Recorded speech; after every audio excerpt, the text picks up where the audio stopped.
বাবির জন্য lunch prepare করব, তাই জন্য প্রথমেই নিয়ে নিয়েছি ডালিয়া আর মুসুর ডাল, আর এদিকে পেঁয়াজ, টমেটো, আদা আর অল্প একটু রসুন নিয়েছি, আর অন্যদিকে আমি চিকেন আর সবজিটাকেও কেটে নিয়েছিলাম।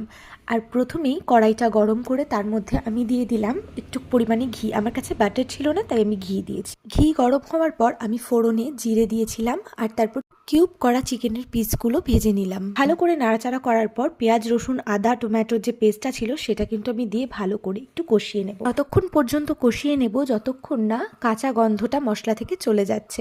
তারপরে এর মধ্যে সামান্য একটু নুন, হলুদ অ্যাড করে আবার একটু নাড়াচাড়া করলাম। সবজির মধ্যে আজকে শুধুমাত্র গাজর আর বিনসটাই দিয়েছি, অন্যদিন আরও অনেক কিছু অ্যাড করি, তো যেহেতু চিকেন দিচ্ছি সেই জন্য এই দুটোই দিয়েছি।